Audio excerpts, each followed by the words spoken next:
नमस्कार, मैं हेमंत बघेल आप सभी का बहुत बहुत स्वागत करता हूं अपने इस YouTube चैनल में। भारत के इतिहास से संबंधित महत्वपूर्ण प्रश्नों पर हम चर्चा कर रहे थे, जिसके अंतर्गत मैं रोज 10 प्रश्न लेता हूं और प्रत्येक प्रश्न को विस्तार से समझाने की कोशिश करता हूं। तो आप लोग वीडियो को आखिर तक जरूर देखिएगा और आपसे कितने क्वेश्चन सॉल्व हुए ये मुझे जरूर बताइएगा। तो चलिए हम लोग क्वेश्चन देख लेते हैं। तो सबसे पहला क्वेश्चन यहाँ दिया हुआ है, निम्नलिखित में से कौन सी जोड़ी प्राचीन भारत का राजा और राजवंश सुमेलित है। तो नीचे जो है 4 जोड़ियां दी हुई है, एक तरफ राजाओं के नाम दिया हुआ है और दूसरी तरफ राजवंश का नाम दिया हुआ है। तो इनमें से एक जोड़ी जो है सुमेलित है और बाकी 3 जो है असुमेलित है, गलत है। तो देखते हैं। पहला दिया है वसुज्येष्ठ। वसुज्येष्ठ, ये जो वसुज्येष्ठ है इसको सुज्येष्ठ भी बोला जाता है। वसुज्येष्ठ अथवा सुज्येष्ठ ये शुंग वंश का शासक था, मतलब कि ये जो है आपका सही है। तो सुमेलित है, तो यही आपका आंसर हो जाएगा। बोल रहा है ना कौन सा सुमेलित है, तो यही जो है सुमेलित है, तो यही आपका उत्तर हो जाएगा। अगला भी देख लेते हैं, मिलिंद। मिलिंद जिसका एक नाम मिनांडर भी था। तो ये जो मिलिंद है अथवा मिनांडर है ये आपका यवन शासक था, जिसको हिंद यवन बोला जाता था ना। यहाँ शक दिया हुआ है तो ये गलत है, शक नहीं था, ये हिंद यवन शासक था, मिलिंद अथवा मिनांडर। ध्यान रखेंगे, मिलिंद, भारत में इसको मिलिंद कहा गया, असल नाम इसका था मिनांडर। क्या नाम था? मिनांडर। और इस मिलिंद अथवा मिनांडर इसने एक पुस्तक की भी रचना की थी जिसको मिलिंद पन्हो के नाम से जाना जाता है। ये जो मिलिंद पन्हो है ये बौद्ध भिक्षु नागसेन के साथ राजा मिलिंद के वार्तालाप का उल्लेख मिलता है। मतलब जो राजा, ये जो मिलिंद था ना, हिंद यवन शासक मिलिंद, ये जो है बौद्ध भिक्षु नागसेन से काफी सारे प्रश्न पूछता है और उस प्रश्नोत्तर जो मतलब इनके बीच वार्तालाप हुआ था उसका उल्लेख कहाँ किया गया है? मिलिंद पन्हो नामक पुस्तक में। और इस पुस्तक की रचना स्वयं मिलिंद ने की थी। तो ये काफी बार पूछा गया है। उसके बाद रुद्रदामन। रुद्रदामन भी बड़ा फेमस आदमी है, मतलब कि काफी क्वेश्चन पूछा जाता है रुद्रदामन से भी, लेकिन ये कुषाण वंश से नहीं था। रुद्रदामन शक वंश से था। ये जो शक है ना, ये रुद्रदामन था। रुद्रदामन शक वंश का शासक था और इसी रुद्रदामन ने गुजरात के गिरनार से एक अभिलेख प्राप्त हुआ है ना, जिसको कि जूनागढ़ का लेख अथवा गिरनार का लेख कहा जाता है, जिसमें सुदर्शन झील, सम्राट अशोक, चंद्रगुप्त मौर्य के विषय में जानकारी प्राप्त होती है। तो ये जो गिरनार लेख है इसको जारी करने वाला रुद्रदामन था, जो कि शक वंश का शासक था। तो ये भी आपका गलत है, कुषाण नहीं था। अगला दिया है करिकाल। करिकाल जो है ना ये चोल वंश का शासक था। किस वंश का था? चोल वंश का। ध्यान रखेंगे, देखो जो चोल थे ना, ये लोग जो प्रारंभिक चोल थे उस समय का सबसे प्रसिद्ध प्रतापी शासक था करिकाल। तो यहां पर ये 3 गलत हैं। बाकी जो वसुज्येष्ठ है ये शुंग वंश का शासक था। देखो जो शुंग वंश के शासक अधिकतर लोग जानते हैं, पुष्यमित्र शुंग, अग्निमित्र, वसुमित्र, इनको ही जानते हैं। देखो जो शुंग वंश के शासक और भी बहुत सारे थे। तो आपको जो है ना शासकों के नाम वो किस वंश के हैं ये आपको याद रखना है। देखो वसुज्येष्ठ, इसके बारे में और कोई चीज आपसे नहीं पूछेगा, बस ये राजा किस वंश का था ये पूछेगा। तो ऐसे आप लोग ध्यान रखिएगा, जो राजा उतने इंपॉर्टेंट नहीं है, हो सकता है वो किस वंश से है ये पूछा जा सकता है। तो ऐसे आप लोग ध्यान में रखिएगा। आगे बढ़ते हैं, अगला क्वेश्चन देखते हैं। निम्नलिखित में से गुप्त वंश का प्रथम शासक कौन था? बड़ा ही सरल क्वेश्चन है। तो गुप्त वंश का जो पहला शासक है वो श्रीगुप्त को माना जाता है। श्रीगुप्त जिसके शासन काल के विषय में बड़ा मतभेद है, कई सारी पुस्तकों में बोला जाता है कि 240 ईस्वी से 280 ईस्वी तक इसने शासन किया, कई सारी पुस्तकों में 275 माना जाता है, अलग अलग। लेकिन अधिकतर पुस्तकों और अभिलेखों में श्रीगुप्त को ही गुप्त वंश का आदि पुरुष कहा जाता है और इसने महाराज की उपाधि धारण की थी। इसका उत्तराधिकारी घटोत्कच हुआ। घटोत्कच ने भी महाराज की उपाधि धारण की और घटोत्कच के बाद अगला जो शासक हुआ चंद्रगुप्त प्रथम। चंद्रगुप्त प्रथम गुप्त वंश का वास्तविक संस्थापक माना जाता है, जिसने 319 ईस्वी से 335 ईस्वी तक शासन किया था। किसने? चंद्रगुप्त प्रथम ने। तो चंद्रगुप्त प्रथम जो कि गुप्त वंश का प्रथम शासक था, जिसने महाराजा धीराज की उपाधि धारण की। देखो जो श्रीगुप्त थे, श्रीगुप्त और घटोत्कच, इन दोनों ने केवल महाराजा की उपाधि धारण की, महाराजा। और उस समय ना ये जो राजा या फिर महाराजा इस तरह की उपाधि उपाधि अधीनस्थ शासक धारण किया करते थे। जो बड़े शासक होते थे, शक्तिशाली शासक होते थे, वो क्या धारण करते थे? महाराजा धीराज, महाराजा धीराज, ये जो है बड़े शासक धारण करते थे। तो जो चंद्रगुप्त प्रथम था वह गुप्त वंश का प्रथम शासक था जिसने महाराजा धीराज की उपाधि धारण की थी। चंद्रगुप्त प्रथम ने गुप्त संवत की भी शुरुआत की थी। 319 ईस्वी से शुरू होता है ना गुप्त संवत। अच्छा, एक और मैं आपको बात बता दूं कि जो घटोत्कच है ना, जो चंद्रगुप्त द्वितीय विक्रमादित्य, ये जो चंद्रगुप्त प्रथम है इसका बेटा हुआ समुद्रगुप्त, समुद्रगुप्त का बेटा हुआ चंद्रगुप्त द्वितीय विक्रमादित्य। तो जो चंद्रगुप्त द्वितीय विक्रमादित्य है उसने अपनी बेटी प्रभावती का विवाह वाकाटक नरेश रुद्रसेन से करवाया था। तो उसी प्रभावती गुप्त का पूना, पूना देखो महाराष्ट्र में है ना पूना, और एक है रिद्धपुर। तो प्रभावती गुप्त का पूना और रिद्धपुर से ताम्र लेख प्राप्त हुआ है और इन दोनों ताम्र लेखों में, पूना और रिद्धपुर ताम्र लेखों में घटोत्कच को गुप्त वंश का प्रथम शासक बताया गया है। तो ये चीज भी आप लोग अलग से स्पेशल याद रखिएगा। कई बार पूछा गया है कि किन अभिलेखों में घटोत्कच को गुप्त वंश का आदि पुरुष कहा गया है, तो ध्यान रखेंगे। बाकी श्रीगुप्त को और दूसरे लेखों में कहा गया है, तो दोनों चीजें आप ध्यान में रखेंगे। तो श्रीगुप्त प्रथम शासक था और चंद्रगुप्त प्रथम वास्तविक संस्थापक। अगला क्वेश्चन देखते हैं, निम्नलिखित में से कौन सी जोड़ी प्राचीन भारत का विद्वान एवं उसकी रचना सुमेलित नहीं है? तो इस बार जो है सुमेलित नहीं है, ये देखना है। देखो कई बार ना इस टाइप के जो प्रश्न होते हैं, तो यहां पर जैसे दिया है सुमेलित नहीं है, और जैसे कहीं दिए रहेगा सुमेलित है, इस तरह से, तो उसमें कई सारे बच्चे कंफ्यूज हो जाते हैं। तो इसको आप लोग ध्यान रखेंगे, सुमेलित नहीं है। तो देखो विशाखदत्त गुप्तकालीन था। मुद्रा राक्षस इसकी रचना है, बिल्कुल सही है। पहला वाला कालिदास जी की रचना कुमार संभव, बिल्कुल सही है। हर्षवर्धन जो कि वर्धन वंश का शासक था ना, हर्षवर्धन, जिसने काफ़ी सारी रचनाएं लिखी थी, लेकिन ये जो नैषध चरित है ना, ये इसने नहीं लिखी है। मतलब यही आपका आंसर होगा, सुमेलित नहीं है, ये बताना है ना। तो ये सुमेलित नहीं है, तो यही आपका आंसर होगा। भास ने स्वप्नवासव दत्तम लिखा, बिल्कुल सही है। तो जो हर्षवर्धन है उसने नैषध चरित की रचना नहीं की थी। हर्ष की कौन कौन सी रचना है हर्षवर्धन की? तो एक तो रत्नावली हो गया, प्रियदर्शिका हो गया, और नागानंद, प्रियदर्शिका और रत्नावली, ये तीन जो है हर्षवर्धन द्वारा लिखा गया है। वहीं ये जो नैषध चरित है ना, नैषध चरित, इसको किसने लिखा है? तो श्रीहर्ष ने। देखो श्रीहर्ष, मतलब कि इसको लिखने वाले का नाम भी हर्ष ही था, लेकिन इसका नाम श्रीहर्ष है। अच्छा, मैंने ना कुछ पुस्तकों में देखा नैषध चरित को हर्षवर्धन की चौथी रचना बताई गई है, तो ये बिल्कुल गलत है, ध्यान रखेंगे। जो श्रीहर्ष है उसने लिखा है नैषध चरित को, और नैषध चरित मेरे ख्याल से ना जो संस्कृत के पंच महाकाव्य हैं उनमें से एक है नैषध चरित। तो ये ध्यान रखेंगे, नैषध चरित की रचना श्रीहर्ष ने की है, न कि हर्षवर्धन। हर्षवर्धन की तीन रचनाएं एक बार फिर से सुनिएगा, बड़ा इंपॉर्टेंट है। नागानंद, रत्नावली और प्रियदर्शिका, ये हर्षवर्धन की रचना। अच्छा, हर्षवर्धन की जो जीवनी है हर्षचरित, उसको लिखा था हर्षवर्धन के दरबारी कवि बाणभट्ट ने हर्षचरित की रचना की थी। थोड़ा सा हम लोग इनके बारे में भी जान लेते हैं। तो विशाखदत्त मुद्रा राक्षस की रचना की थी, और इस मुद्रा राक्षस से ना मौर्य वंश के विषय में जानकारी प्राप्त होती है। विशेष करके चंद्रगुप्त मौर्य, उसके गुरु चाणक्य, इन दोनों ने मिलकर के किस तरह से नंद वंश का उन्मूलन किया और मौर्य वंश की स्थापना की। अर्थात चंद्रगुप्त मौर्य के सिंहासनारूढ़ होने समय की जो पूरी घटना है, कहानी है, उन सब का उल्लेख मुद्रा राक्षस में किया गया है। ये ना मूलतः एक नाटक है, और इसी मुद्रा राक्षस में कौटिल्य अर्थात चाणक्य अर्थात विष्णुगुप्त, इसके विभिन्न नामों का उल्लेख भी किया गया है। मुद्रा राक्षस, अच्छा हाँ, विशाखदत्त ना मुद्रा राक्षस के अलावा इसकी एक और रचना मिलती है जो बड़ा फेमस है, अक्सर परीक्षाओं में पूछा जाता है, देवी चंद्रगुप्तम।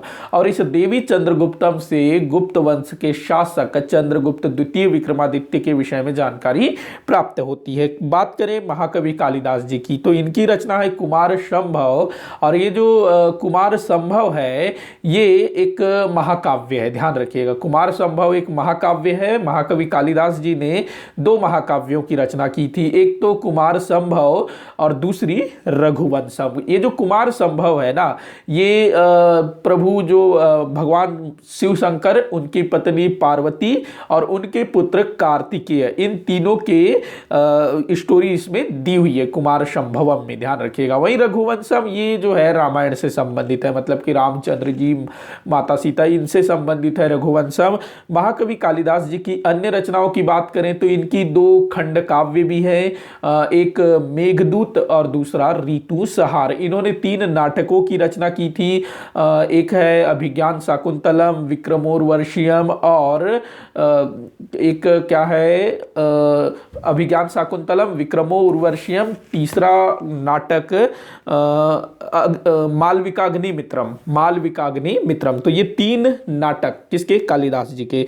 भास की रचना है स्वप्नवासव दत्तम। ये जो स्वप्नवासव दत्तम है ना, जो भास ने लिखा था, ये भी नाटक है।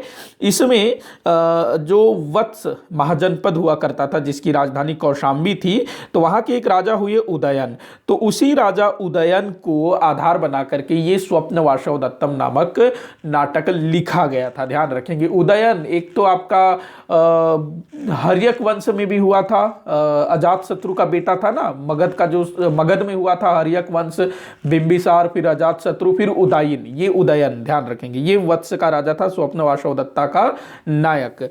तो इस तरह से आपका जो आंसर है ये हो जाएगा। हर्षवर्धन ने नैषध चरित की रचना नहीं की थी, श्रीहर्ष ने की थी। आगे बढ़ते हैं, अगला क्वेश्चन देखते हैं। निम्नलिखित में से कौन सी जोड़ी घटनाएं और क्रांतिकारी सुमेलित है? मतलब 3 गलत है, एक जो है सही है। देखो ऐसे टाइप की चीजें ना बड़ा कठिन लगता है, मतलब कि एक को छांटना। देख लेते हैं। लॉर्ड हार्डिंग पर बम फेंकना, सचिंद्र सान्याल दिया है, गलत है भाई।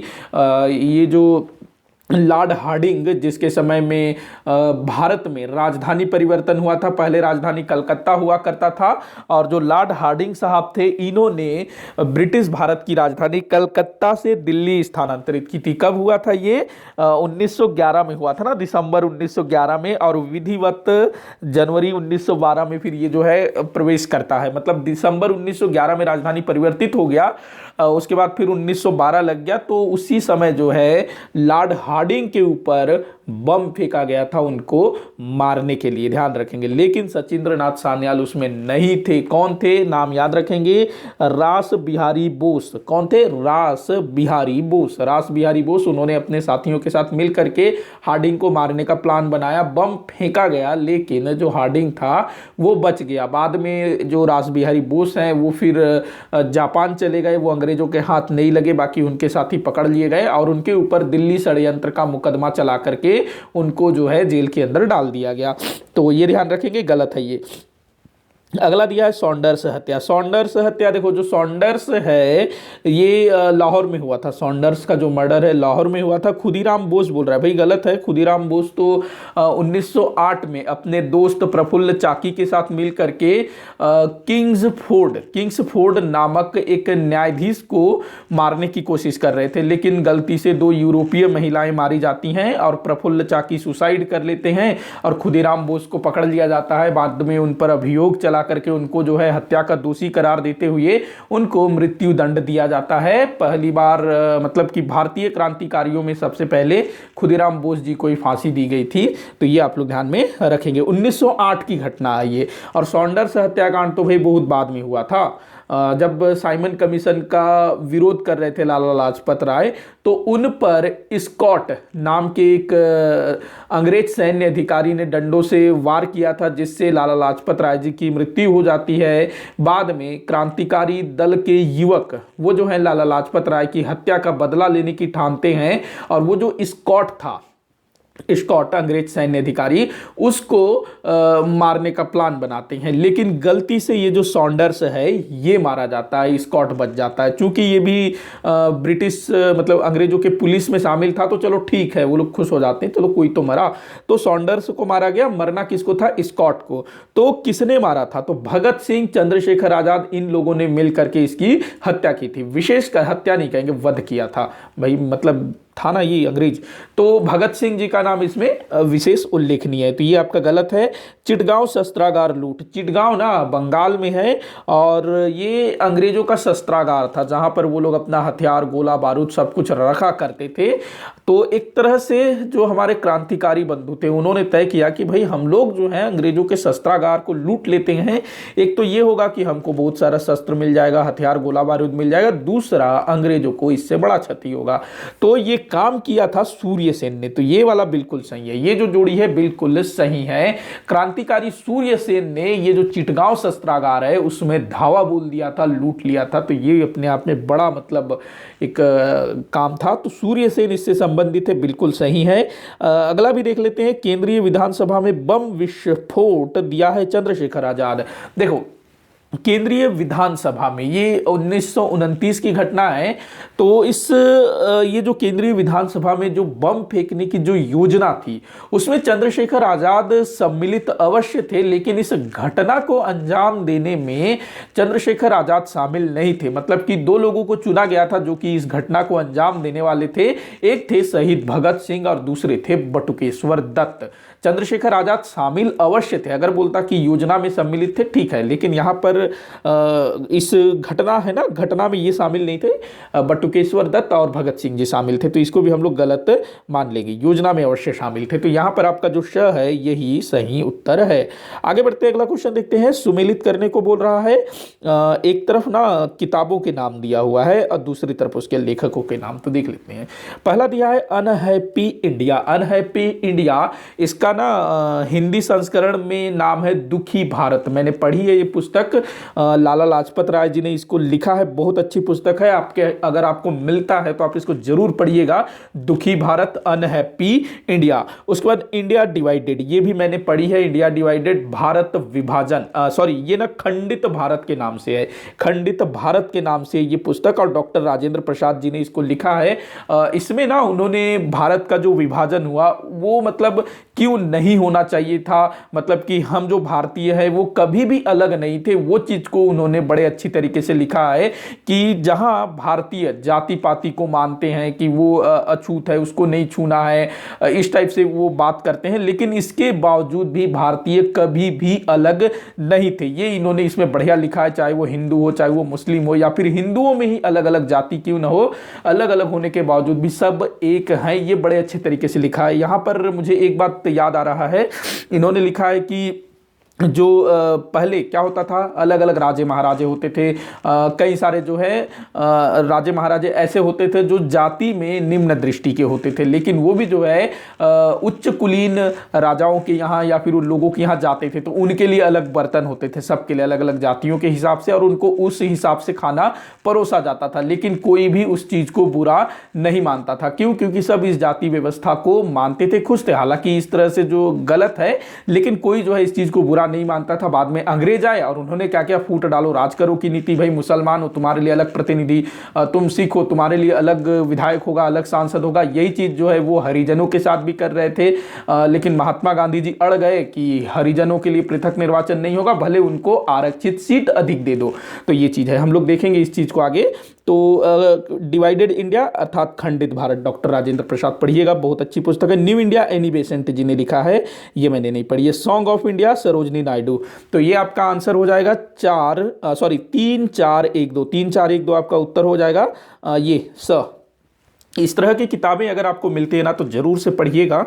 आगे बढ़ते अगला क्वेश्चन देखते हैं। ग्रीक लेखकों द्वारा किसे अग्रमीज कहा गया है? ग्रीक अर्थात यूनानी। देखो जो भारत से जो बाहरी लोग हुआ करते थे उस टाइम पे ना, चाहे वो यूनानी हो या फिर आपके फारसी हो, तो वो अलग ही अलग बोलते थे। सिंधु नदी को क्या बोला? हिंदू नदी। सिंधु को क्या बोल दिए? हिंदू नदी। हिंदू से ही निकला हिंद, हिंदू से क्या निकला? हिंद।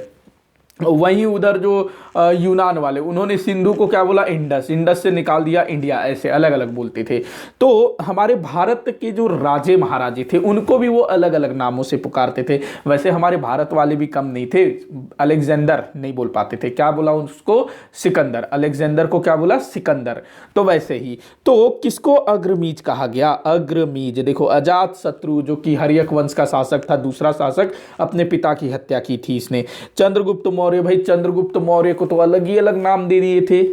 ये जो यूनानी लेखक थे अलग अलग ने अलग अलग, पता नहीं दुनिया भर का, कोई बोल रहा है सैंड्रोकोटस, कोई बोल रहा है सैंड्रोकोट्स, कोई बोल रहा है एंड्रोकोट्स, कोई बोल रहा है सैंड्रोप्टस, कोई बोल रहा है कुछ और, अलग अलग। तो चंद्रगुप्त मौर्य को बोला गया अलग अलग नामों से, लेकिन अग्रमीज नहीं कहा गया। बिंदुसार को भी भाई अलग अलग नाम दिए गए। बिंदुसार को जैसे कि अमित्रोचेड्स बोला गया, अलिट्रोकेड्स बोला गया। भारत में ही अलग अलग नाम दिए गए, कोई सिंहसेन बोल रहा है, कोई भद्रसार बोल रहा है, कोई एकदंडी बोल रहा है, ये इनके अलग अलग नाम थे। तो ये जो घनानंद था, नंद वंश का अंतिम शासक, जिसको मार करके चंद्रगुप्त मौर्य ने मौर्य वंश की स्थापना की थी, तो इसी को घनानंद को ग्रीक लेखकों ने क्या बोला, अग्रमीज। सोचो घनानंद और अग्रमीज कहां से मिलता जुलता है भाई, चंद्रगुप्त और सैंड्रोकोट्स ये भी कहां से मिलता जुलता है, मतलब कुछ भी नाम रख दे रहे हैं। तो अग्रमीज और घनानंद एक ही है। तो घनानंद को कहा गया अग्रमीज, किनके द्वारा, ग्रीक लेखकों के द्वारा। इसके अलावा ना इसको एक और नाम दिया गया था, मतलब एक से पेट नहीं भरा तो कुछ और नाम दे दिया, जैंद्रमीज। जैंद्रमीज ये नाम दिया गया। मतलब कि जैसे अलेक्जेंद्र होता था ना, अलेक्जेंडर भी नहीं, वो अलेक्जेंद्र ऐसा कुछ होता था। मतलब हम लोग तो भाई उसको अलेक्जेंडर उच्चारण करते हैं, लेकिन उसका कुछ अलग ही उच्चारण होता था, अलेक्जेंडर इस टाइप से। तो वैसा ही नाम इसको दिया गया, जैंद्रमीज, अग्रमीज इस टाइप से। तो याद रखिएगा, इसको पूछा जा सकता है। अगला क्वेश्चन है, बिना ताज का बादशाह किसे कहा जाता है। बिना ताज का बादशाह, देखो जो बादशाह होता है भाई उसके सिर में ताज होता है ना, चाहे वो ताज सोने का बना हुआ हो या फिर एक पगड़ी ही क्यों ना हो, एक प्रतीक के रूप में होता है ना ताज।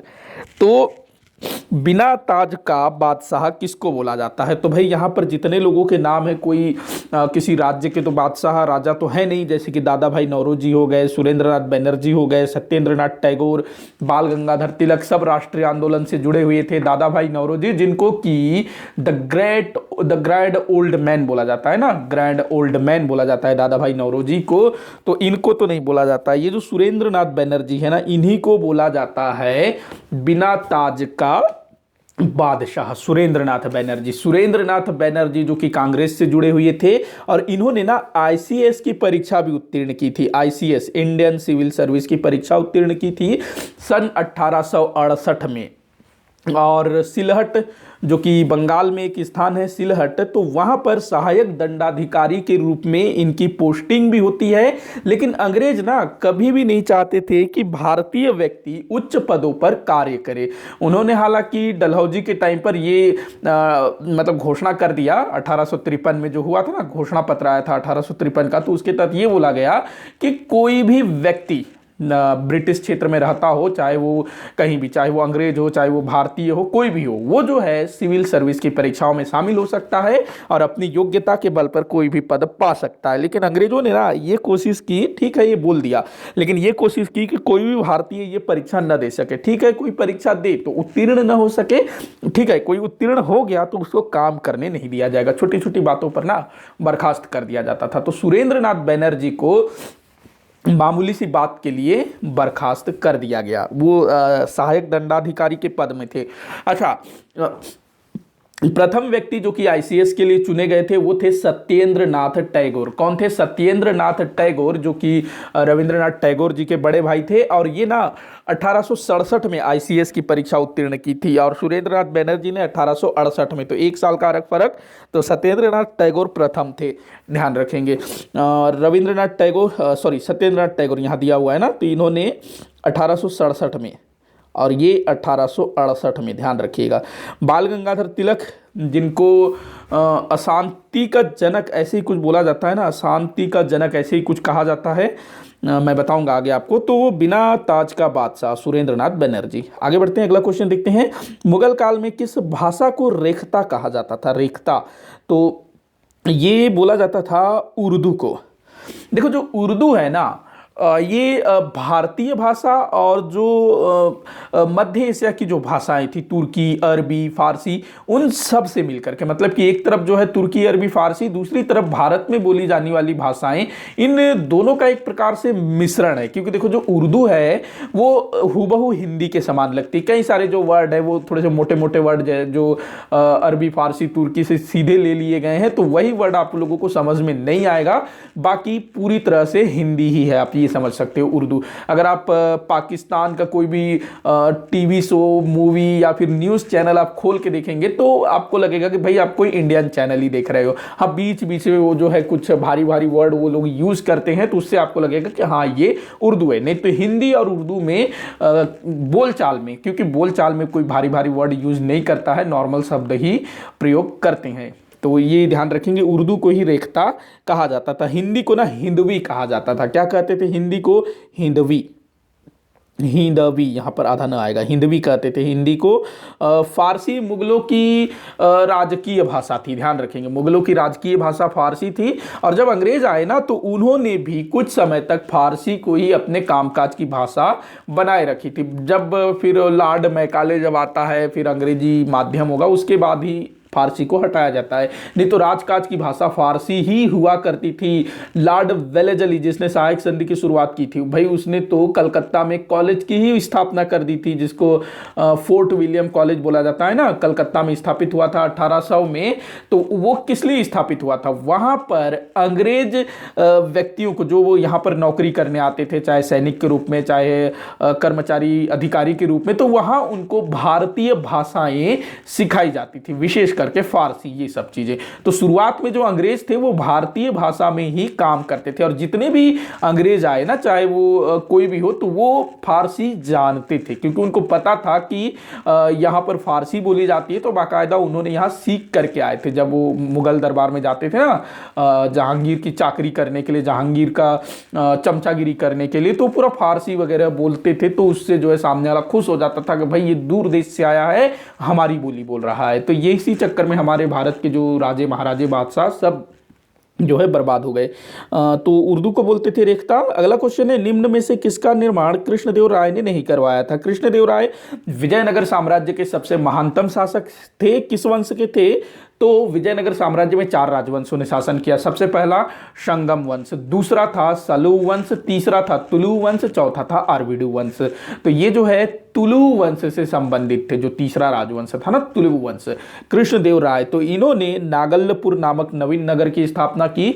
उसके बाद हजारा देवी का मंदिर इन्होंने बनवाया, विठल स्वामी का मंदिर बनवाया। लेकिन ये जो शिव मंदिर बोल रहा है ना विजयनगर में, इस तरह का कोई भी निर्माण कार्य इनके द्वारा नहीं करवाया गया था। कृष्णदेव राय जो कि कला के काफी मतलब वो थे, मतलब इनको कला में काफी इंटरेस्ट था, विशेष करके साहित्य वगैरह में। तो इनके दरबार में ना तेलुगु साहित्य के बहुत सारे प्रसिद्ध कवि रहा करते थे, जिनमें से सबसे प्रख्यात 8 तेलुगु के कवियों को अष्ट दिग्गज की उपाधि दी गई थी, जिनमें से प्रमुख तेनाली रामा थे, अलसानी पेद्दन थे। तो ये नाम आप लोग ध्यान रखिएगा।